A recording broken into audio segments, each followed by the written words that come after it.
দেখে নেব আপনাদের আজকের দিন কেমন যাবে।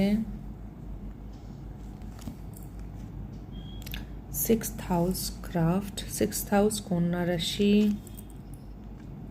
টেক্সটাইল অপরচুনিটি, ওকে। ভার্গো এগেইন কন্যা রাশি, অ্যান্ড 2nd হাউস টরাস বৃষ রাশি, ওকে।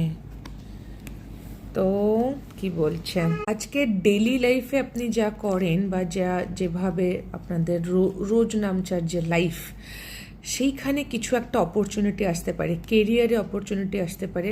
কারণ ডেইলি লাইফে আমরা কাজ করি বা এমন কিছু যেটা প্রবলেম ছিল সেখান থেকে আপনি কোনো সলিউশন বার করে একটা অপরচুনিটি ক্রিয়েট করলে নিজে ইটসেলফ, বা হ্যাঁ, মোদ্দা কথা হচ্ছে খুব পজিটিভ কার্ড এসছে। তো কিছু একটা অপরচুনিটি আপনি তৈরি করছেন এবং সেটা হেল্পফুল হবে।